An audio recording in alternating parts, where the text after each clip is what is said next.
Hello and welcome to a football podcast with myself, Christian Jack, and Stephen Caldwell. Today we chat about the Champions League final, the celebration, the sadness, the Europa League final, Sarri, or not Sarri, Toronto FC against Vancouver Whitecaps, and we previewed the Women's World Cup. By the way, we'll have Kale and Kyle on later to do that, so she'll be joining us.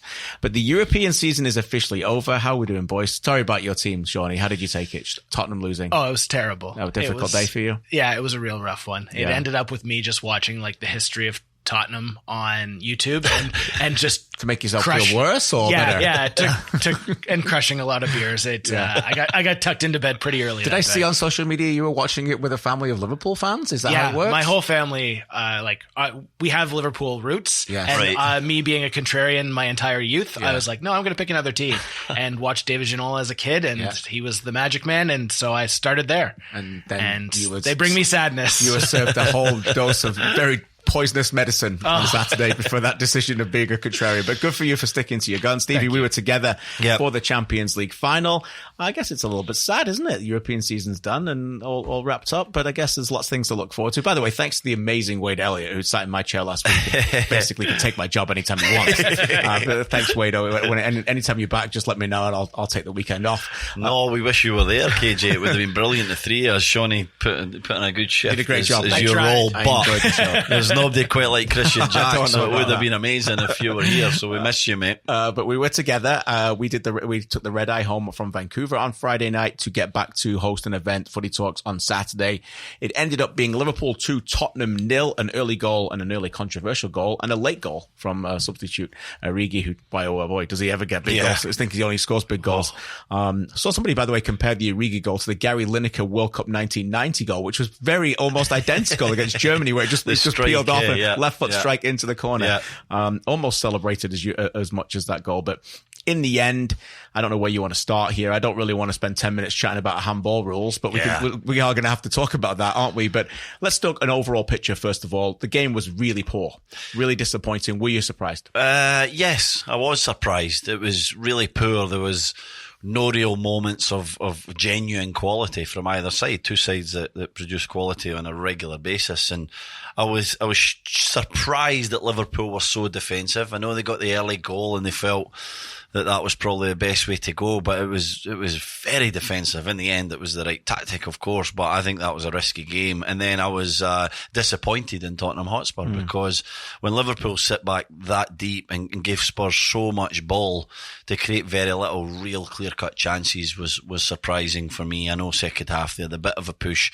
and Alisson made a couple of smart saves, but a goalie of his ability, I'd expect them to make every one of them. None of them were spectacular in my opinion, and Spurs were too narrow, too much through the middle, just over and over trying the same tactic, the intricate stuff, and it's very difficult to do against any team, never mind a team of Liverpool's strength and power and quality. And Liverpool, I guess, dared Spurs to beat them by sitting back and defending, and in the end, it was the right thing to do, wasn't it? Because you couldn't find an answer. Yeah, I don't know whether it was, like you said, I'm not sure if it was by design. I think it was one of those where they got the early goal. No one ever imagined they'd score a goal that early. Second fastest Champions League goal final in history, by the way. Paolo Maldini in the 50th seconds, I think, in the remarkable 2005 final was the fastest. And I think after that, they were just thinking, okay, we are now precariously close to the top here. Yeah. And for Liverpool, this whole season has been about the journey. It's been about the journey. And that wasn't about the journey. It was just about getting to the top, wasn't it? It's just about winning at that point. Yeah. And the great thing that I've said all along, and we've said a lot this season, is that Liverpool, Man City, this whole European season has been defined by the journey and the process and the delivery. Ultimately, it's been so swashbuckling, so exciting, taken to another level, power, pace, technique, mental strength, all of the above and more. And in the end, it really wasn't about that. It was just about getting it done. Yeah. Just about getting it done for Liverpool. And I think that was down to the fact that, one, they'd not won this group before. So it was, like if this was next year, I think, and they'd won it, I think they would have approached it differently. They would have had a little bit more looser. I don't know what you think about that. But also, I think because they were playing Tottenham, I just think that they thought, we're better than you. Yeah. And once they got to 1-0, we thought, like you said, they just thought, we don't think you're strong enough to break us down. And Van Dijk, Matip, they were a colossus. They were brilliant up together. I think they wasn't tested too much, but Alisson as well. It wasn't just his saves, it was his positioning to stop things as well. Absolutely remarkable. Yeah, they just knew Tottenham really well, didn't they? And I think that you can do your homework a lot on many of the best teams in Europe, but there's nothing like playing a team that you know in your league. You see week in, week out. You do many scouting reports, and they knew them really well. And once they got that goal in the lead, they just felt it was the plan was to defend and to sort of challenge them to come forward. And I think they probably felt that they would hit Tottenham more in the break than they did. And that never really happened until the late stages where Origi got that second. But I think there was we challenged them before the game at our event and said, you know, the season depends on this result. They have to win for it to be successful. If they win, it's been very successful. If they lose, it's been calamitous really in the end. And so they played like that, didn't they? There was a manager that had lost 6 finals in a row that just wanted that trophy so badly, and a group of players that understood that they were the favourites. The pressure was on them to get the job done, and they just bunkered in. They created that solid base, and you know, Tottenham couldn't go through them. And I agree with you. We know that Alisson's world class, possibly the best goalkeeper in the world, fighting his international colleague Ederson for that title, in my opinion. And Van Dijk's the best centre half in the world. But I want to say a word on Joel Matip. Van Dijk got the man of the match, KJ, but I think it was Matip. Yeah, he was absolutely outstanding, and the development in his game, the improvement we've saw from him throughout this season has been remarkable, in my opinion. There's nothing like, you know, from the past when I played that position, but there's nothing like playing next to a truly outstanding player. I had that in Newcastle with Jonathan Woodgate, and it made my game 10 times better. Right. But so Van Dijk's incredible. He's there. He's helping Matip, but Matip has improved so much. I thought he was man of the match. The two of them were so solid, and they're a difficult team to break down. The midfield worked so hard, and Spurs, like I said, were too narrow. They lacked that real quality in a wide area. I think that the fullbacks, our game, Rose is a little bit better, in my opinion, than Trippier, but I don't think they're up to that level of football Champions League winners. And that was the key, that if they had better fullbacks and more dominant fullbacks, I think the plan or the key to beating Liverpool was in wide areas. And unfortunately, two of their weaker players in wide areas, Tottenham Hotspur, and that proved to be the case. Yeah, you get found out in finals, don't you? Yeah. You get found out. Your weakest point gets found out. Klopp, by the way, a word about him. You talk about him losing in his finals. You know, he's taken Liverpool from really just a mid-table Premier League team, and they were like finishing 7th and 8th. Yeah. By the way, they finished 7th and 8th 5 out of 6 years in a row before he got there. He's transformed the club to title contenders, records in the Premier League, points total 97, 3 European finals, never lost a two-legged European tie. That's incredible. Think about that. Yeah. And in the end, it was just about getting it done for him. And I don't know if you've seen some of the pictures over the last 24 hours or so of him leaning on the back of a bus and drinking. He's unbelievable. Let's talk about Six, baby, and all this stuff that he's been going on. It's just this guy. He's such a magnificent man. You gotta love the guy. You've got to love him. I mean, who doesn't love this guy? He's so infectious and so natural, isn't he? Yeah. It's not put on, is it? It's just who the guy is. And the Let's Talk About Six video, for anybody's not seen it, go search it on Twitter or on the internet. He keeps going too. He doesn't just I know. stop at that. He wants to sing the whole song, doesn't he? He's some man. He is some man. I saw the shades on the Sunday as they were getting on the bus in Madrid. Yeah. Henderson and then Klopp, and I was thinking they had a good party last night, and it's probably going to carry on into the Sunday and Monday and Tuesday. 100%. And I think that's ultimately the overriding image as the games will have to remember, is that these guys, like you mentioned Jordan Henderson, did you see his embrace with his father? Amazing. Now, the story, the great Danny Taylor, who is the best journalist in the UK, in my opinion, wrote a story about his dad and the chemotherapy that he's been through and the hell that he's been through, and wasn't able to go to Brazil to watch Jordan Henderson play in the World Cup for England, and the months of trying to hide his cancer treatment from his son so his son could concentrate and try and fight for his place in the Liverpool team. It wasn't, it was 6 or 7 years ago when Brendan Rodgers told Jordan Henderson that you can go to Fulham for a swap deal for Clint Dempsey, and he almost left, and there he is lifting the greatest trophy in the sport, the Champions League, in the middle of Europe, and just doing what a moment. You and I had a great chat quickly right after that, because it's not just about Jordan Henderson. It's the portrayal and the image of a guy who's worked to get where he is and got everything out of him. Not he's not got Neymar's talent. He never will. There's so many other better footballers who never made it than Jordan Henderson. And the example that he set for everybody else to get it and to be there to lift that trophy is what sports can bring. And unless you're an Evertonian, you've got to love it. You have to. Yeah, you have to. There was a wonderful picture of him on the aeroplane. Don't know if you've seen it, like fancy aeroplane, and he's got his feet up on the European Cup with the ribbons coming down. It was absolutely amazing. He's staring right at the camera, and his smile is beaming.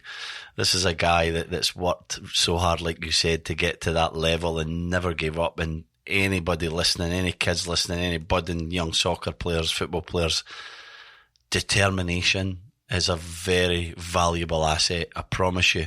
It'll take you as far as you can go, and always remember that. You'll have coaches tell you you're not quick enough, you're not strong enough, you're not skillful enough, you don't get the game. They'll tell you everything, but determination is something that comes from inside a person, inside a football player, and you'll always get to the pinnacle of where your talent will take you. You've got to practice. You never give up on getting better in technical areas and understanding the game, but never allow someone to tell you that determination is not the most important thing. There's a lad there who, in the grand scheme of things, is a very, very, very good football player. But when you look at world-class players, he's not on that level. And he's captained a team, one of the best teams in English football history, to a European Cup, and he's lifted it. And it's all down to that determination and that never-say-die attitude. So I just want to say that it's a very valuable asset, and Jordan Henderson's got it in spades. I tell you, if he stays and plays at Liverpool, who knows? If Liverpool change, go in a different direction, there'll be a host of clubs lined up to sign that guy because of what he brings and the leadership that he has. Yeah, both him and James Milner for that reason as well, and great to see Milner win it as well. Pochettino was adamant afterwards, asked about the process of picking Harry Kane, and he said, "You guys have no idea how many layers we went into that. We had made the right decision. We were wondering at halftime whether it was, regardless of whether it was or it wasn't. Ultimately, when you're down 1-0, the longer the game went on, he was in a situation where he couldn't take him off. I've seen people write that Klopp was applauded for taking off a clearly unfit Roberto Firmino, making the change on the hour, and Tottenham should have done that with Harry Kane. It's easy to say that in a newspaper when you sit in the stands, isn't it, when you're writing for him. When you're at a Champions League final and you're down 1-0 and you've got 65% of the ball and you're creating a lot of chances, you're going to take Harry Kane off then? You can't. I completely agree with Pochettino and Tottenham Hotspur keeping Harry Kane in the field. You cannot take him off, and I wholeheartedly disagree with them starting the game. Now, they can look at all the analytics in the world and they can say he was ready and it was the right decision, but ultimately our eyes and his performance tell us that he was not fit. He was nowhere near it. The ankle might have been fine. Pochettino, was saying at the end of the game that his energy, his numbers were up at the end of the game. There was some of them missing through the break, through the layoff at the most important time in the European calendar, the sort of February, March, April, May, into early June. That's when it matters, KJ. They're the months that everyone's at 100 miles an hour. Everyone's at their prime. These pros are absolute professionals and they're ready for every game. And the layoff had took that away from Harry Kane. And I think that it was the wrong decision. And only hindsight can tell us that. He might have put the ball in the back of the net at the first minute, but he was off the pace. And once he's off the pace, there's no way you can take him off the game because he's a guy that'll score whether he's hobbling on one leg or, he's absolutely exhausted. He'll put the ball away if the chance comes to him. He just couldn't create any chances because he didn't have the fitness levels to do it. Yeah. There's a lot of things we can get into here. Probably not got time for them. I'm not a big fan of the game being played June 1st. No, too late. Too late. And I know people have said some of the European seasons have just finished. Okay, well, if you want to keep it June 1st, tell me why the Premier League finished May 13th or 12th. When they rushed it to start the season after the World Cup and started sometimes 2 or 3 weeks before other continental leagues. Why didn't you finish when other leagues finished and then they would have been a little bit more fit? Anyway, that's just an idea. I think for me, it definitely impacted the game. Hashtag Ask AFP. DT asks, did the handball ruin the match? We do have to address this quickly before we move on. Did it ruin the match? I think it definitely had a factor. It was definitely an impact on it.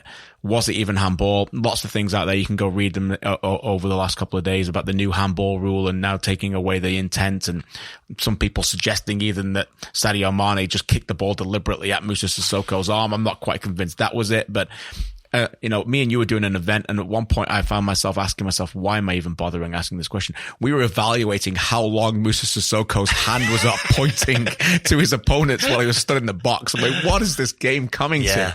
What is it coming to? It was, I at the end of the day, it's one of those where I don't think I will ever get, very rarely do I see a handball where it's clear, jury, judge, everybody would say, yes, you're completely guilty. Yeah. It's just because of the way the rules are written, even the new rules are convoluted.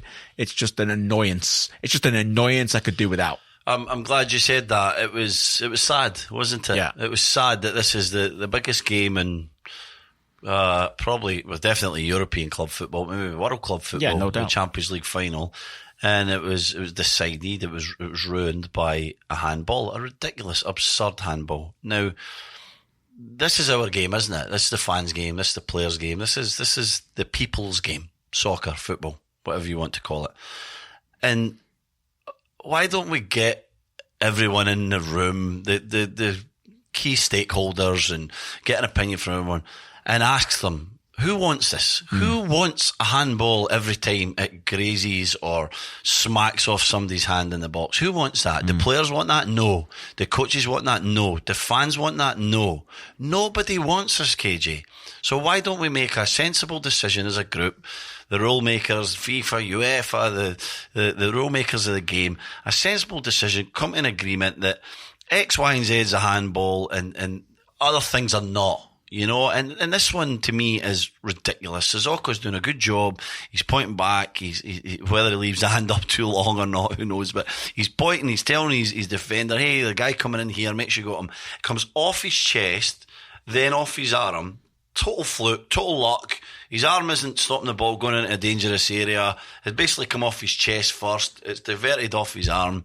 I thought it was an absurd decision. I really, the more I see it, the more angry it makes me, the more disappointed I am in it. And I think that a Liverpool player will never tell you this because he just wants that medal and to lift that trophy. Yeah. But deep down, once the guys are honest and sitting having a beer in the pub or that, they'll say as well, we don't like that. We don't want that. So change the rules, everyone. Please get this thing right. Make it clear. Decide on 2 or 3 things that are a handball in the box and everything else is not. It's getting worse because of VAR as well. And we've seen handballs this year, Danny Rose in Champions League. We've seen there's many of them already that you're seeing that are just, the anger and frustration comes down to one thing. It's because the punishment doesn't fit the crime. Yeah. That's why everybody is frustrated. We've all been watching this game for a long time, but you show that, if you show that to a sports fan for the very first time, the very first game they've ever watched in soccer, and they go, this is a low scoring sport, and you're going to give them a free shot from 12 yards out for that,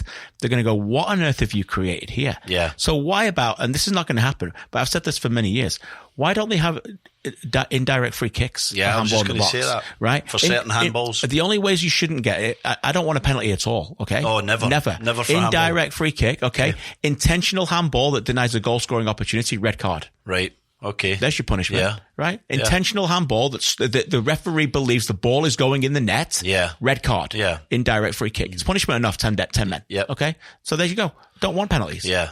They're hard. It's a hard game to score. It's a low-scoring sport as it is, okay? So I don't want them. But that's never going to happen, so I understand that. You see the point about Manny, some saying maybe he chipped off his hand. That's what'll start happening. These guys are so good. They see a hand out a little bit, they'll just play the ball right off the arm because they know it's going to get them such an advantage. That's right. So, it's changing the game and it's just making it a bit murky and a bit dirty in my opinion, just like sort of a bad taste, doesn't it? Yeah, it's a bad taste. Not good. It's not good for the game. Not a great advert. Anything else from the game you want to say before we move on? No, I think that's about it. Kane was a big one for me. Tottenham need to sign Origi again. Massive great player. Moments. They won the big moments. Liverpool did they? And Alisson Becker's just incredible. Me and you were just love him. We're loving it, weren't we? His positions is brilliant. He makes things look simple that are not. Other goalkeepers, 100%. It's a situation with him. It's just dealt with. 100%. I said in the pre-game show on our event that for me, Tottenham were like a tube of toothpaste where Pochettino squeezed everything out. Yep. You got to throw it out now. You got to go get that new toothpaste. You think he's definitely manager at the start of next season? No, I do not think he's definitely manager at all. Wouldn't surprise me at all. And it's down to the club now to go out and sign some key players in key areas to go again. because the last thing Tottenham fans want next year is Pochettino gone and them fighting for a Europa League spot. Yes. They do not want that because they've worked too hard to get where they are.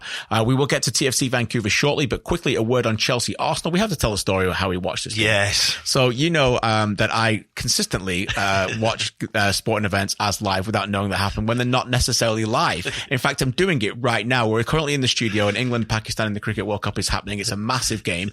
Pakistan got a lot of runs and I'm very worried, and I'm going to go home and watch the last 30 overs. So don't tell me anything's happening. But we did this on Wednesday. Was it Wednesday? We flew out to Vancouver, and for about an hour and a half of our flight, Chelsea played Arsenal in Baku, and we got off. And I said to Stevie, we tried to change our flights, we couldn't do it. Stevie was anxious. I'm like, look, we'll just not check our phones. We'll get a cab to cab to the hotel. We'll get the laptop up. He brought a cord. We hooked it up to the room, and we sat there and we watched the game. And we were about 2.5 hours behind, and we didn't know. And we watched it in all its glory as if it was live. It was. You enjoyed it, didn't you? I really enjoyed it. I'm not sure I could do it again, but come on, come over. It was the magnitude of the game. It was better that way. We had to do it. It was fantastic. If we just landed and found out that Chelsea thumped Arsenal 4-1, we would have been like, oh, well, we're not going to watch that. Watched 90 minutes. Not going to watch that, are we? We would have watched like 5 minutes highlights. But we did watch it, so we can analyse it. Yeah. Arsenal played well to the start, and they kept, Chelsea quite deep initially. They were quite brave in their possession. But in the end, they got dismantled in the second half by a Chelsea team that just went up the gears that Arsenal don't have. Yeah, absolutely. You're right. Arsenal were the better team in the first 25, 30 minutes, really dominating. I thought Maitland-Niles was one of their better players, and they were really pushing Chelsea back, making it difficult for them to get out. And then the game just flipped on its head. It was the weirdest thing, wasn't it? It was just that sort of midway 30-minute mark of the first half, and Chelsea just thought, wait a sec, we've got more than these guys.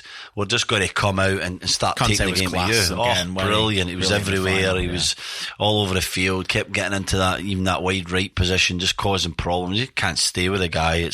He's smart, isn't he, as well? You know, he's not just energy. He's very smart football player, the way that he makes his movements, and he was starting to get some space, and in turn that was giving Hazard some room. He started to have some little connections, and dominant from Chelsea. One of the best performances by Chelsea this season.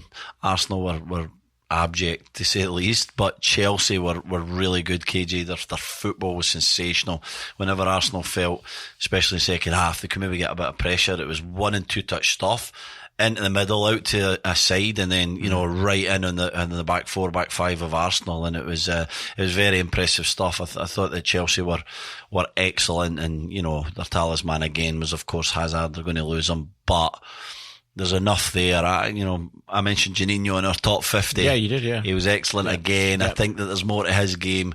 There's a sort of core there. If they bring in some youthful legs and we'll get to Sarri later, but allow him to play that style that he wants, they could see a bit of progression here. Yeah, we'll get to Sarri shortly. We said it though, when Giroud got the goal at 1-0, that I think I said to you at the time we were watching the game, you never really fancy Arsenal once they go behind in any game. No. And that was the problem. You just look at them and you think, how are you going to get back in this game? And that was an indictment on them, not just as a players, but I think mentally, I feel a little bit sorry for Lacazette and Aubameyang because they can only do so much. They're clearly difference makers in 1/3 of the pitch. Yeah.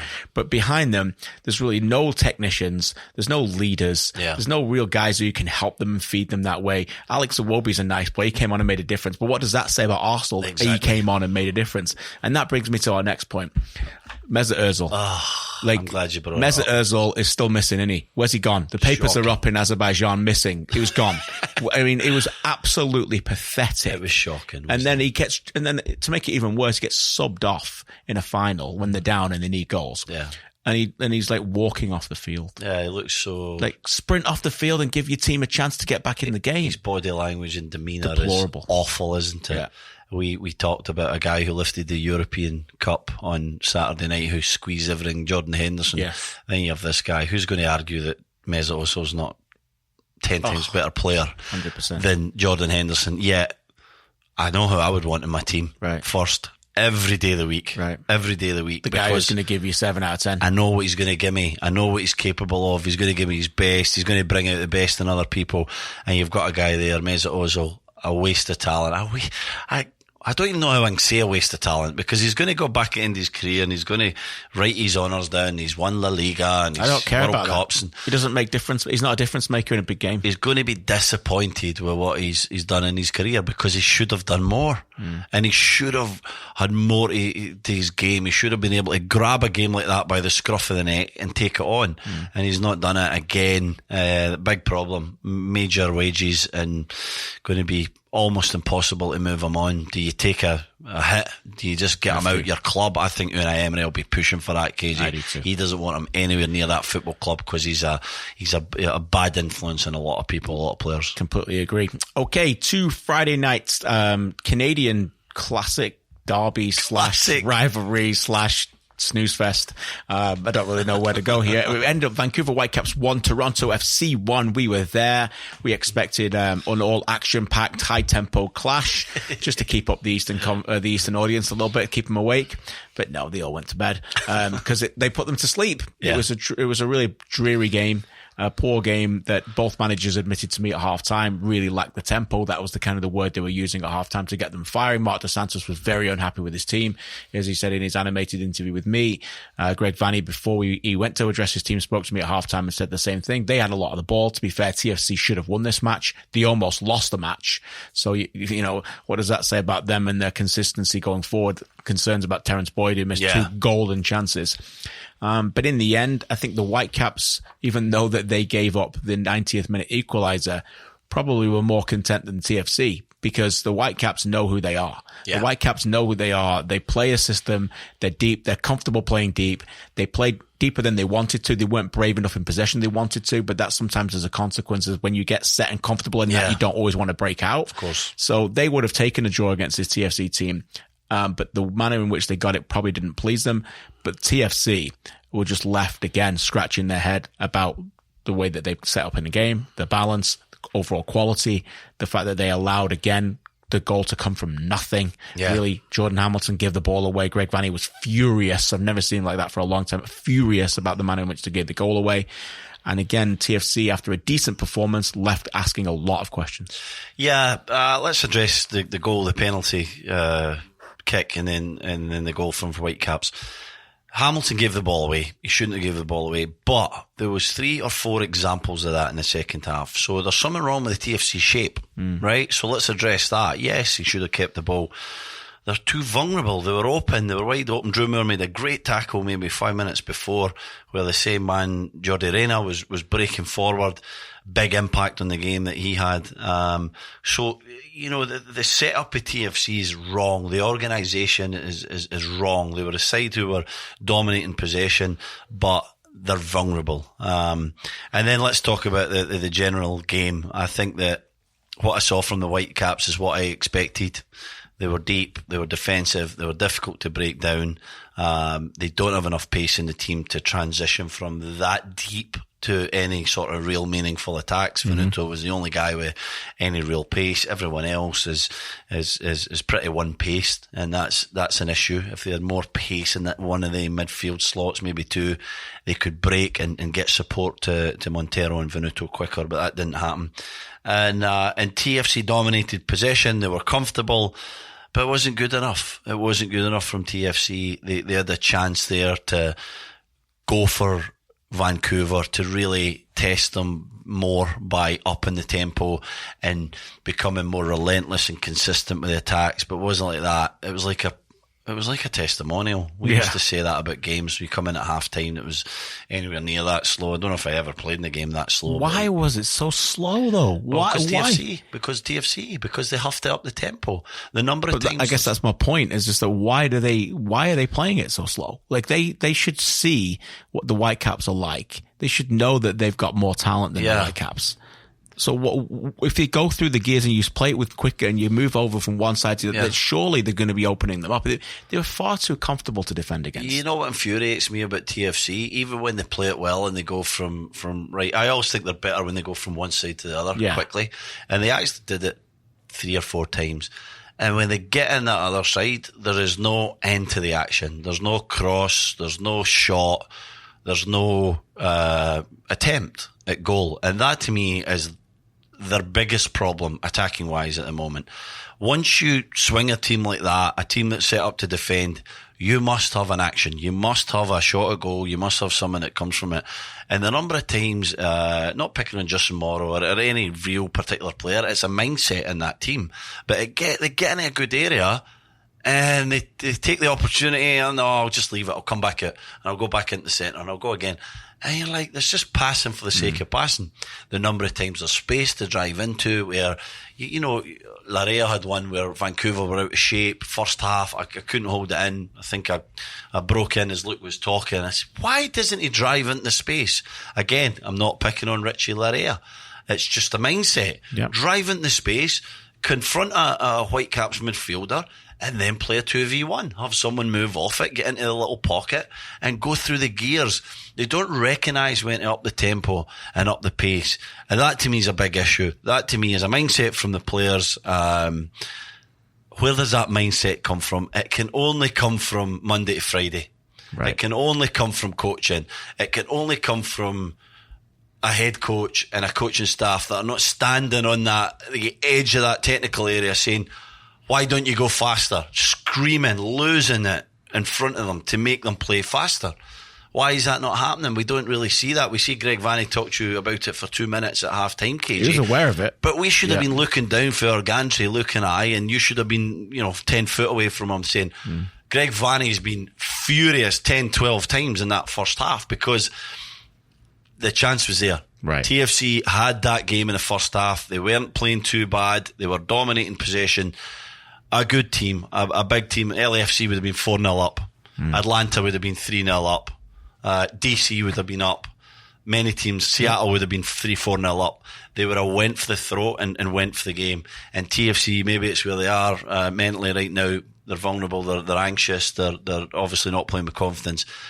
But they never seized the opportunity that they had there in an all-Canadian clash to go and take the game to Vancouver. I completely agree with everything you said. The one thing I would add to it is that, and the mental side you covered really well, that some of it is just quality. They've been badly let down by the recruitment.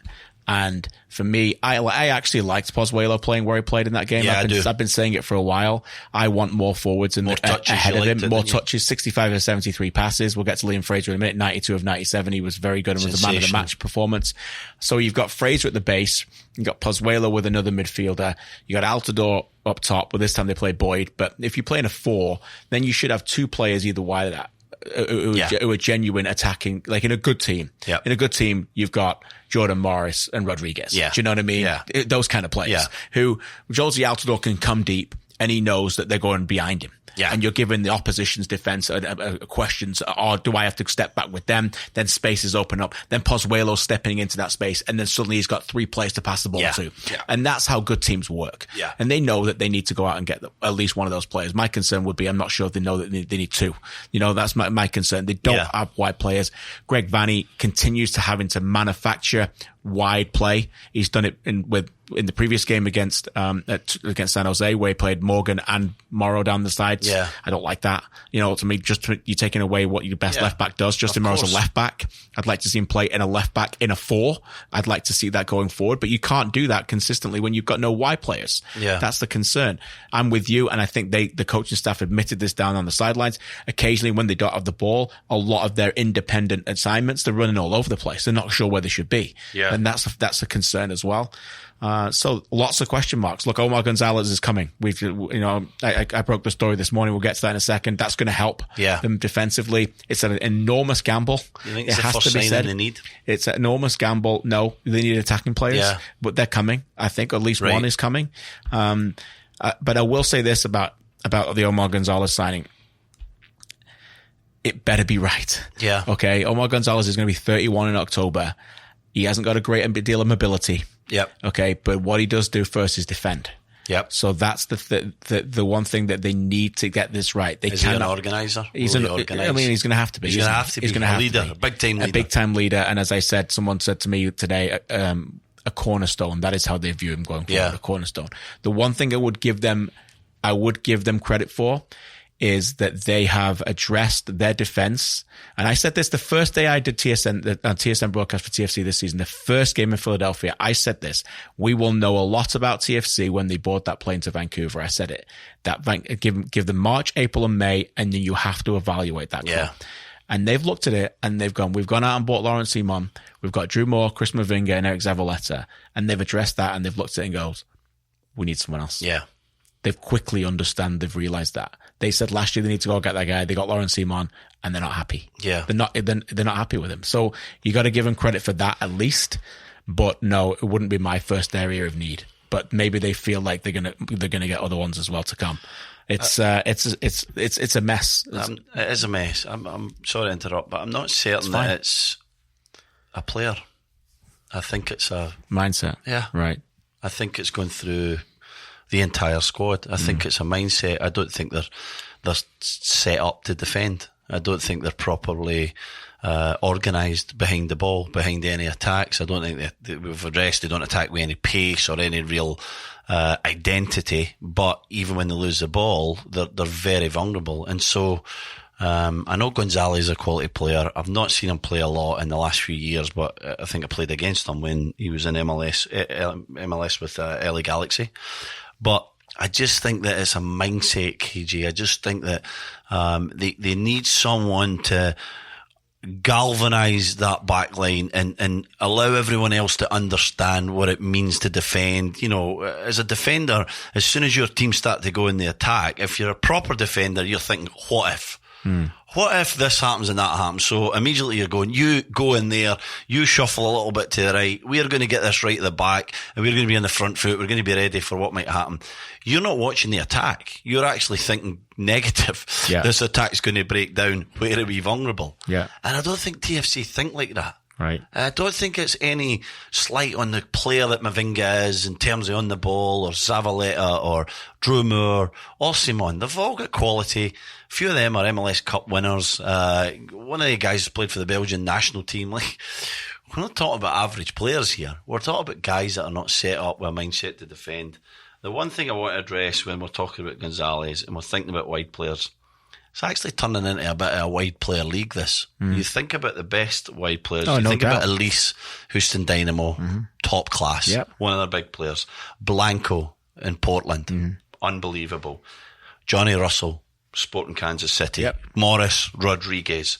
I go through every team, even Salinas, the impact that he has. He's had a great impact, the connection. Barco, Piatti. Areola. I could go on and on. Areola. It's Antuna looks quality at LA Galaxy. He's got a bit to learn, a bit to go. And you're seeing guys emerge in every market who have the ability to pick out the ball in wide areas, run at defences, and unsettle back fours. And TFC don't have anybody that resembles that in the slightest. It's a massive gap and a massive problem. And a lot of those players are South American. Yes. TFC don't have any South American attackers. Quickly before we get to Shawnee, and we will address Omar Gonzalez there, and maybe Shawnee will push this Liam Fraser question into Ask AFP as well. Just before I do move on, it was the Whitecaps as well, and most of the storyline was TFC, but the Whitecaps 17 points in the last 11 games. Now they are comfortable in knowing who they are. And I think they're okay with that. Yeah, we had the brilliant chat with Mark Dos Santos, didn't we? A real mind of the game. It was fantastic to listen to him. We spent a lot of time with him, and I commend him on how smart and how much humility he has, because it's easy to go in there and talk about 4-3-3 and free-flowing football and everything's going to change and it's going to be so exciting, and then you get there and you can do one of two things. You see the talent you have, you bring in some talent, maybe it didn't quite develop like you would have hoped, and you can go, right, I'm going to keep forcing this down people's throats and I'm going to ask guys to play a style that they're not capable of playing. Or you can go, how do I win games? How do I get results? And I'm going to change my philosophy a little bit. I'm not going away from it. I want to get back there. He told us that basically. But this is about surviving. This is about learning and adapting. They've done that really well. They know who they are. They're solid defensively. They're not that pretty to watch. They're not that different for the Vancouver that we've watched for 3 or 4 years. They're maybe even a little bit worse. But I think they've got a guy there that has a clear idea of where he wants to go. I think they've got a guy there who's a terrific coach and a guy who's ready to to get results in the short term, to try and get the players to play the style that he wants in the long term. And the Whitecaps are doing that. They're in a tough fight in the Western Conference, but credit to them. Reina was brilliant when he came on. They need him fit. He's one of the true shining lights. Pace and something different, and allows them, like I said, to break from that midfield area into the attack. Venuto showed some signs of improvement. Mbaum's got talent, but they're going to be a defensive team for the whole season, and they're going to have their success on the back of conceding very few goals if they are going to sneak into the playoffs. Yeah, pace, something that, again, that TFC lack significantly. And as I always say, the Mark Dos Santos has evaluated his own talent better than anybody else. Yeah. He's evaluated it, he's looked at it, he's been patient about it. What's the best that I can do to get the best out of these players? Yeah. And that's all you can ask, and that's where they are climbing up the Western standings. Over to you, Shawnee. Sorry about that. We took a little long there, but we'll get over to you now for the I went a few rants. That was headlines. That was okay. No problem at all. We'll go right back at Omar Gonzalez. Obviously, your thoughts on the move, you've let that know, but it's like they've spent a lot of money on their back line.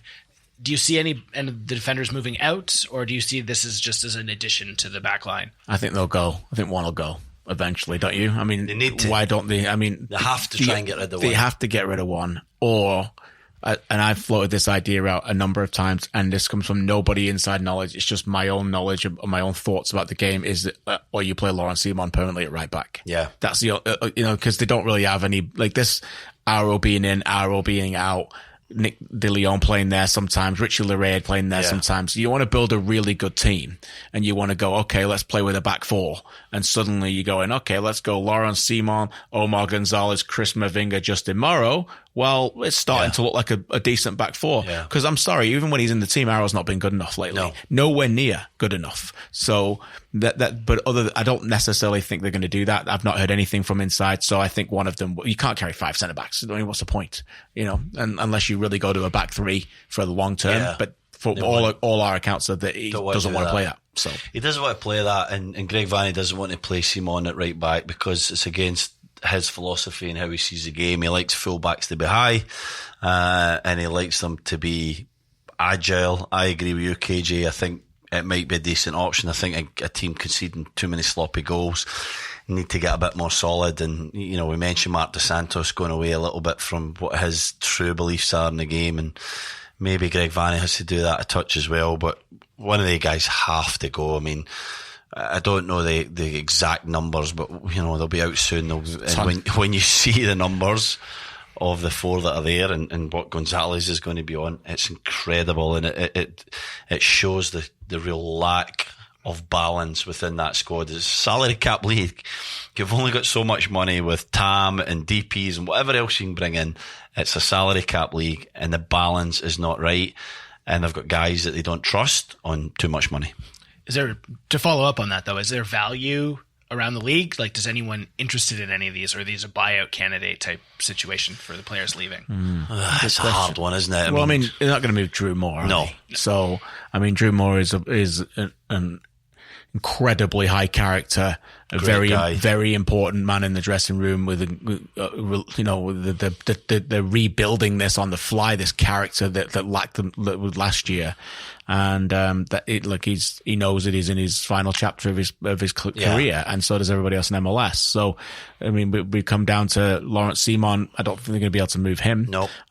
So it's down to Mavinga, which I don't think they want to move. No, I don't think they should move Mavinga. And you leave, and then it's just Zavaleta. So he's the only one. Yeah, it depends if there's any value there for whether they can get something in the league, but it's going to be difficult. It's going to be really difficult. Moving on to Europe quickly. Thoughts on Sarri's impending move to Juventus? And is it too early to talk Lampard to Chelsea? Never too early, because it's Chelsea. Never too early. It's Chelsea. You can never, ever write anything off. They're a crazy club, the highs and lows. Sarri, I think we both predicted maybe Sarri went to Juve when the Allegri stuff broke a few weeks ago. He's got to go, hasn't he? He's got to go. Yes. He's got to move. Oh, he's going to go. So forgive us if it's already happened, but when you start listening to this, if you do listen to this later this week, but we think that he's going to go. Yeah. And after that, where did Chelsea go? I mean, I think they'd be insane to go get Frank Lampard now, but would you put it past them? No, I wouldn't put anything past them, but madness. And I think Frank's a smart man, and I'm sure it's never easy to say no to big jobs like that, but it wouldn't be great for his career to take that at the moment. He's in a great place. He's hopefully going to get a wee bit more resources at Derby to push on and try and get a promotion. And he's learning. He's had a brilliant first season of management. He can't go into that lion's den at the moment, can he? Even a player or an ex-player of his experience and his respect within the game. He's not going to say no, is he, mate? He's not going to say no, is he? No. Come on. It would be brave to say no. I agree with you. And it would be smart to say no. I agree with you. And Frank Lampard's a smart man. Right. And I'm wondering if it's a hard thing to say no, but it would be a really smart thing to say no. It really would. And I mean, there's so many great managers out there as well, is there not? Yeah. Okay. They can go get somebody, even with, Espirito Santo. Yeah, go get him. Go get something like that. Allegri. Yeah, right. Allegri would be class. Why not? Pochettino might be available. Sorry. Moving on. One last headline, because we're going to talk to Kaylin Kyle and talk about the Women's World Cup. No Tabla in the squad for Canada. You guys chatted with John Herdman on Friday. Thoughts on the entire 23-man roster? I think, and we'll preview a lot of the Gold Cup next week, won't we? But yeah. I think that the Tabla one is a bit of a surprise because he's an enigma. Yeah. And I would have liked to have seen somebody that might be able to come on and make a difference for 10 or 15 minutes in a game. There's not many people who can do what he can do in the squad. However, there's a common theme in this John Herdman era of this Canadian men's national team, and that is players playing. Yeah. And we haven't had that over the last few years. It's not that long ago, I was on another show where people used to joke and call them Sans FC, because we used to have these clubs that come out and here's this player, no club, this player, no club. So now we've actually got players playing consistent minutes at a decent level. Yeah. And so that's what Herdman wants. That's what he requires. And Balou Tabla went to Albacete and played once. Yeah. He's not playing. And so maybe it's Herdman's message to him to say, look, mate, you can't doss around in the Barcelona reserves again. Mm-hmm. You got to go out and get significant minutes next year for us to be involved. But I have to say, I was surprised that he wasn't there. Yeah. I was a little bit surprised. I think this is a large part to do with the fact that he's not playing a lot of football, a little bit to do with his personality. And John Herdman being worried about him sitting there for a long time watching football and tournaments, his attitude and what he could be like, because he picked a young lad in Noble Okello who has played no minutes, no meaningful minutes ever for any team. Yes, he's going for experience. He is a promising player. He's going to be one for the future. I'm not really dissing the decision to pick him in the 23-man squad, but when you're leaving Tabla for not playing a lot of minutes in Spain, it seems a bit. You're right. Character comes into double it. And Herdman standards. did say we want to carry this player just to give him a look at future tournaments. You don't expect him to play much at all. Absolutely, but and to be fair, he's probably there because Liam Fraser, Jay Chapman wanted to play for TFC instead, and you can't blame him for that. I can't blame him for that, but would it not have been wise to get good tournament experience for Balou Tabla, even if he's not going to play? He's one for the future. So I think it's a personality thing. That's the point I'm trying to make. I think that John was concerned about Balou Tabla's attitude if he's not going to play, and he wasn't going to play because he's not ready to play in a Gold Cup. He's not up to that level of intensity because he's not played minutes for his club. So that's the reason for me. The entire squad is good. There's some great players in it. It's very exciting. It's a little bit off balance for me. There's not enough defenders in it. Not John's fault. I don't know other defenders that he could possibly have picked. You got Miller in Orlando, who is going to be cover for probably Daniil Henry, Derek Cornelius, and potentially Atiba Hutchinson in that area because of the quality of midfielders. But exciting, isn't it, KJ? It is. Some good players there. I mean, we're going to get to see them tested, didn't we? That's what the good thing is. Yeah, excited. We'll do a lot of that more previewing next week, but it's going to be interesting to see. And the question from, I think it was Jamie who said about Liam Fraser being far behind Mark Anthony Kay on #AskAFP. In the end, I think it's important to note that Liam Fraser wants to play for Toronto FC. Yeah. And it's a different kind of profile than Mark Anthony Kay, but maybe we'll get into this next week about where is the best place to play Mark Anthony Kay in the CONCACAF Gold Cup. All right, thanks, Shawnee, for the headlines. Now moving on to our Women's World Cup preview segment of the show. We have Kaylin Kyle on the phone to chat about the tournament as Canada starts their campaign against Cameroon on June 10th. Okay, joining us now is TSN soccer analyst Kaylin. Kaylin, thanks for joining us. How are you? I'm good.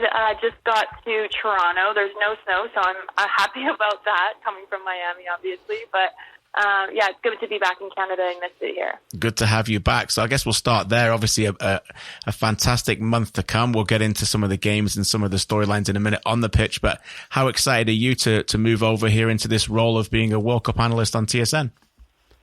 Yeah, I think that's the first question that everyone always asks me is, do you miss playing football or soccer for Canadians? But honestly, I feel like I've done so much in my career as a soccer player and achieved everything I wanted to achieve at such a young age. When I retired at 27, I knew I wanted to get into the media side of it and the TV side of it.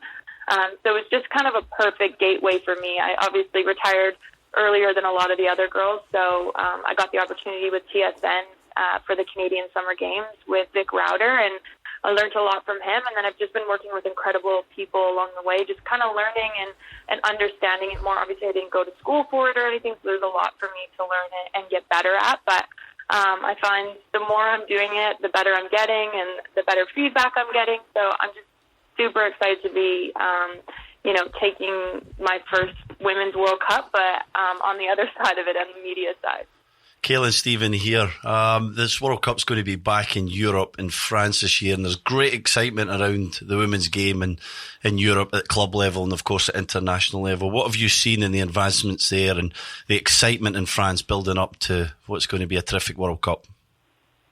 Yeah, I think in Europe in general, the women's game has grown immensely since I started playing to now. Since I've retired, you have, leagues in Sweden and Germany when I did play, and now you have incredible leagues in England and in France. You have women's clubs like a PSG that is associated with the men's club, and the amount of money that they're putting into it to make them successful, get the best players in the world, speaks volumes for women's soccer around the world, and it's holding a level of professionalism where more professional leagues need to get to. There's a couple teams in the NWSL that meet that standard, but a lot that don't. So I think in order, for the women's game to keep growing, more men's teams, I'd love to see come on board and get female programs like Barcelona just did, and their women's team was in the final this last week. So I just think it's incredible to see. But then in France, it's such a football country that I wish I was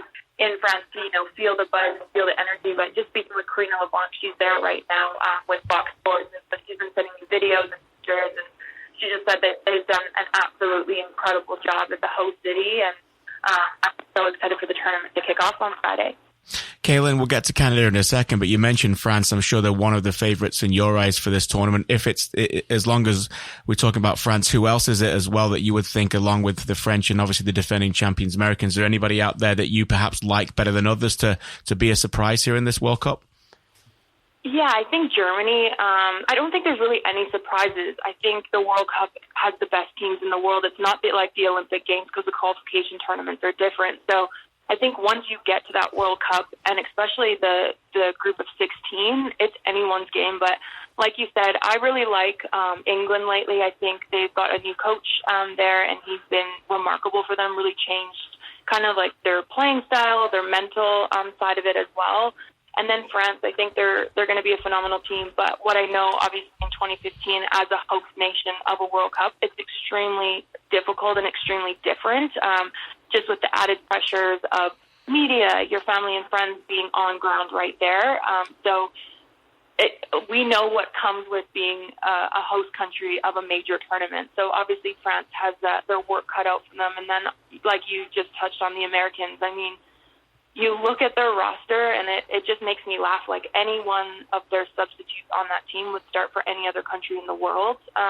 They just have so much depth, so they're able to, go out with their starting 11 for maybe game one, and then game two switch not one or two players, but 5 or 6 players to rest for that game three. So they're always a great team in major tournaments, and I feel like they start off a little bit slow, and then they just keep gaining momentum, and they're a team to be reckoned with. And at Canada, for me, I think just watching a lot of the media stuff, and it's not ripping on any organizations, but Nike just put out an amazing video to promote the women's World Cup here in France, and forgot about Canada. I mean, you have one of the best players in the world of Christine Sinclair not in that video, and she's a Nike athlete. So I just think that there's been so many promotional things going on with the women's side, and Canada's been in none of it, which I don't really understand. I think I would have tweeted out joking, like, have we pissed someone off along the way? But that just is another thing for Canada. I feel like everyone thinks that they're underdogs, but I think a lot of people forget that they're fifth in the world for a reason, and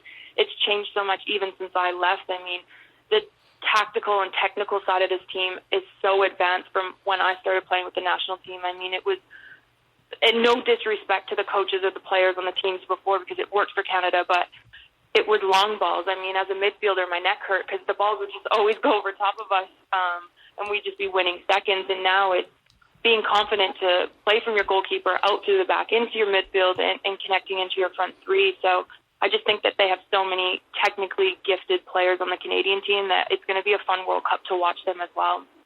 Well, let's talk about Christine Sinclair. I think, World Cup's big for everybody, but maybe none more so than Christine Sinclair individually this World Cup. Tell us, in your opinion, Kaylin, is she going to do it? Is she going to break the record in France?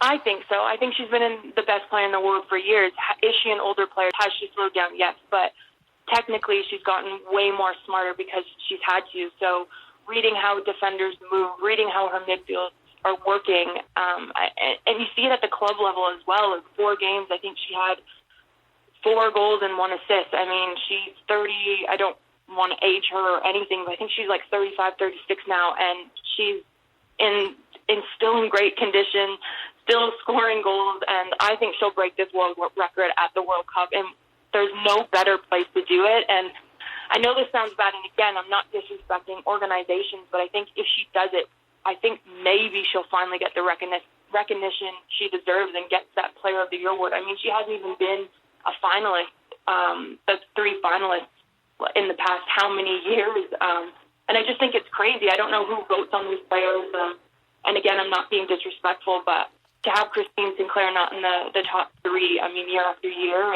is insane to me to see. But I think, hopefully this World Cup they show. So, this might be Christine Sinclair's last World Cup. So what a great opportunity for her and the team to get the recognition that they finally deserve. I think the last 6 years we've proven ourselves. And obviously John Herdman came in 2011, and now Kenneth took over the team. So I'd love to see for this team do well, not only for the players, but just around the world to show that Canada's been here for years and we're here to stay. Great stuff. So, Kaylin, let's get into the Canada team. Obviously, a lot of casual fans who listen to this show will be aware of the likes of Christine Sinclair, and they know the spine of the team. Kadisha Buchanan, obviously from the last World Cup. Desiree Scott, Sophie Schmidt. I know Stevie's a big fan of Janine Becky, and we like Ashley Lawrence as well, friend of the show. But is there some other names on there, or even some of the names I've mentioned that you particularly really like, and some names that you'd like to share with our listeners to watch during the next month in France? Yeah, I was extremely lucky. I got to cover the U17 Women's World Cup where, actually I first saw her at the Summer Games for the first bit that I did with PSN, and then I saw her at the U17 tournament as well. Julia Grosso, she's a little midfielder, kind of plays as a box-to-box midfielder, extremely technical, reads the game so well for her age, and she's not afraid to take players on, which I think is amazing. I mean, you've seen Jessie Fleming come in. I think she's been in the program for, 4 years now consistently, and she's kind of taken that midfield role of being the playmaker and being tricky on the ball and being very clever off the ball. And then Julia Grosso, she just adds different dynamics. She's quick. She's got a bomber of a left foot. So I'm excited. I hope she gets to start a few games because I think she has a lot to offer this Canadian team and a different flair in the midfield. I think she works really well with the likes of Jessie Fleming and Desiree Scott, obviously sitting in that hole. And then Adriana Leon, I don't think she gets the recognition she ever deserves. She's technically on the ball.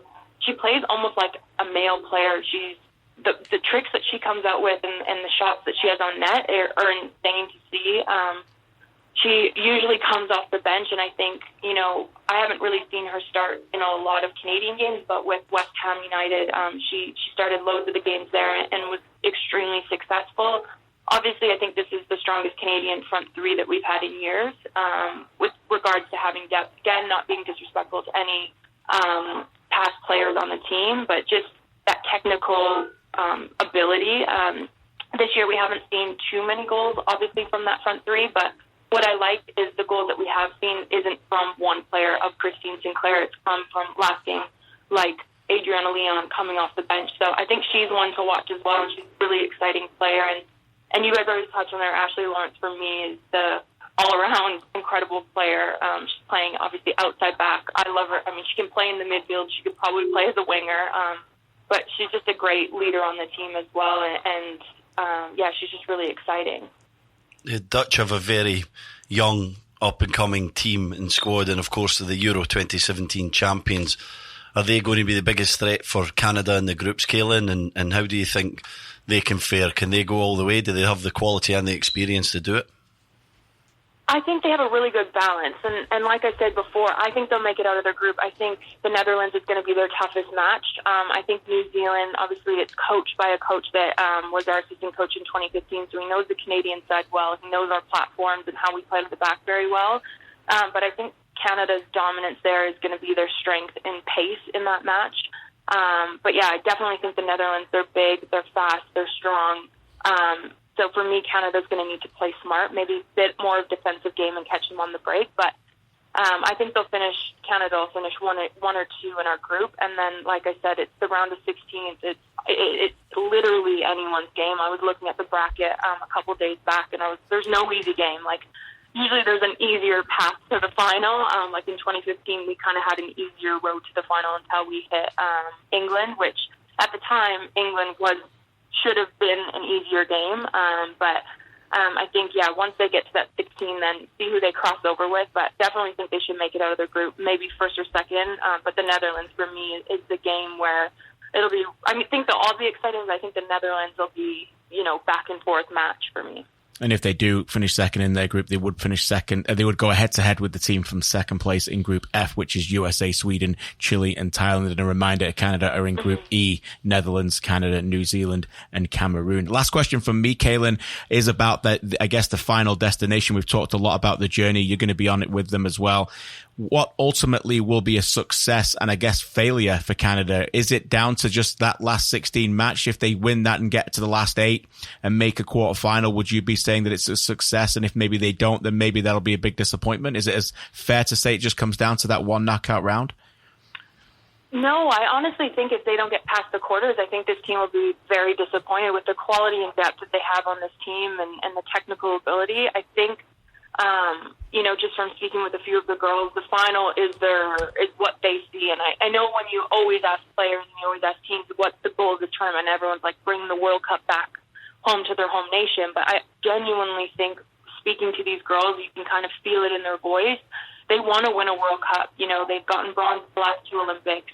We got knocked out of the quarters against England in 2015. So I genuinely think that they would be disappointed without coming home with the medal. Obviously, they'd love to be in that gold medal match, but I definitely think it would be a huge disappointment if they don't get through to those quarterfinals and win their quarterfinal match. But, for me, like I said, I don't want to add pressure to any of these girls that have been in this situation before where, you just want Canadian supporters, you want Canadians to tune in, and you want messages of, belief and support, and you got this, girls. I just think it helps a lot. And I know social media is newer, but even reading messages that, Canadian people are watching back home because it's not in our country this year, it just adds an extra energy that you want to play for Canada anytime. Especially on the women's side, people on that Canadian jersey, it's all about the crest. It's never about the name on the back. They don't get paid multi-millions of dollars. Some of them are, coaching on the side to, save money at the end of the year. So for these girls, it's literally they're playing for their country, their family, and their friends, and everything they sacrifice to get to this level. So for me, I just want to see them do so well because I know how much energy and effort it takes and hard work it takes to play at this level, and I know they have what it takes this year. Well said, and you're right, there will be millions of people watching in Canada. You'll be helping to deliver that message from two guys who did it last year in the Men's World Cup and thoroughly enjoyed it. Enjoy it, okay? Enjoy the month. We'll be watching, and thanks again for joining us today, Kaylin. Thanks, Kaylin. Good luck. No, thank you so much for having us. Cheers. We'll speak soon. Thank you. Again, thanks to Kaylin, who hopefully has a wonderful time this next month on the TSN panel covering the World Cup. It's a blast, isn't it? I mean, we did it last year. It's a grind. It's real fun. There's nothing bad about it at all. We spent an insane amount of time together. We wish we were doing it again. Yeah, we were doing the Women's World Cup again for TSN. We've been asked, we weren't asked this time back to do it for the Women's World Cup, but we will be following the games. Certainly. And we'll be continuing to watch them and talking about them on this platform as well. Talking of which, Kaylin did a few little analysis there to help us out a little bit, but why not? Well, let's have some fun. Let's have 5 minutes of predictions. Let's go through the Women's World Cup and have a little bit of predictions. For those of you who aren't aware, it is a 24-team tournament, 6 groups of 4. I bring that up right away because, you know, me and my analytical brain goes in these directions. But I remember this last time when I did the Women's World Cup in 2015, there's always an advantage for 2 group winners. I don't know if you saw me tweet about this morning. So every time 24 teams are in a World Cup, if you think about it, the way they go through, what 2 group winners, and stay with me here, it's not too complicated, I hope, 2 group winners end up playing a team in the quarterfinals who didn't win the group. Right. So they're theoretically teams, let's call them 7th and 8th best team out of the 8. Okay. So that's an advantage, is it not? Absolutely. So over the last few years, so we've got 5 tournaments for reference here. We've got the 1986, 1990, and 1994 Men's World Cup. Right. We've got Euro 2016, and we've got the Women's World Cup from 2015. Every time in those tournaments, A1 and D1 were the teams or the slots that didn't play a group winner in the quarterfinals. Right. Do you want to know who was A1 in 1986? Yes. Argentina. Okay. Do you want to know who they won? Do you want to know who was D1 in 1990? West Germany. They won the World Cup, right? Now, in 1994, Brazil won. They were B1, but A1 was that Romania-Sweden thing. So Sweden became that. Yeah. And D1, Italy finished 3rd and beat the winners of Group D, which I think was Nigeria. So they became D1 and got to the finals. Right. Okay, stay with me. In Euro 2016, A1, France, got to the final. Yeah. D1 was Croatia, who lost in the last 16 to Portugal, who then took that run of D1. Right. Okay. World Cup 2015. A1 was Canada, and they lost in the quarterfinal to a second place team was England. D1 to finish it all off, United States won the whole thing. Okay. So there's a clear advantage there. There's an advantage there. This year, for some reason, I don't know why, but it's no longer A1 and D1. It's D1 and B1. Oh. So just to keep it simple, I'm going Germany, England in the final. Oh, England are looking good. They'll be happy with that. The Germans what about Scotland? They could win that group. Sorry, mate. I don't have them getting through to my last 16. I haven't finished in 3rd, but I've got my 4 teams to get through as 3rd place teams of South Korea, China, Italy, and New Zealand. I have Norway playing Australia, Aussies beating them, England beating New Zealand, France beating Italy, US beating Spain, and China shocking Brazil, Netherlands beating Japan, Germany beating South Korea, and then Canada narrowly beating Sweden. Why not? Let's do that. And then in the quarterfinals, England to beat the Aussies, France to beat America, the United States in the quarterfinals. That'll be a big game. Get them out. Yeah. and sorry, I just like France. You know why I like France? Because in 2015, I did this tournament in depth, and they were magnificent in Montreal against Germany, and they got robbed. I watched that game. Yeah, I remember that one. Amadine Henry is a terrific player. Yeah. Netherlands to beat China, and Germany, to beat Canada. And then in the semis, I've got England beating France, and Germany beating the Netherlands, and Germany winning the World Cup because Germany. Jennifer Marzan plays for Jennifer Marzan is the best player. Marzan, you love her, don't you? She's a brilliant. Great player, mate. Terrific She's player. Fantastic. So why not? So there's my picks, and just based on history. D1 Germany. Well, B1 Germany. I've clearly not went as in depth as you as always, but it's only 10 minutes. You know who I'm going to pick a couple of little picks here. Please right? do, yeah. I think Spain might be surprising. Yeah. Okay, they've had some good results. They're improving. Their domestic league's improving, and they've had some decent friendly results. And I think they might be a bit of, I don't know, Kaylin just said it, didn't she, that nobody's really an underdog. There's a lot of strong teams in this, but they might be you ones always that get do well. Somebody, no? We're going to get some team in the quarters, so you're just like, whoa, where did they come from? I'm sure you will. I think I'm really big on a European team winning this. Yeah, me too. I really am, and I think France have a great chance. They're usually, certainly the men's side, very strong when they're at home. Yeah. They get real strength from that. I don't think that they're a nation who necessarily feel the pressure. And I know they lost Euros 2016, but I think they're a nation that embrace that pressure, KJ, that feeling, that goodwill that goes around the country. They're going to be strong as well. And England look great. Yeah, they do. They look really good. They've been getting little bit better all the time. So they're going to be great, but I'm tipping Scotland to beat them in the groups. Oh yeah, well you have to. I'm joking. Yeah. Talking of good, great Scotland's first World Cup. Can we talk about that a little bit? Kim Little's the star.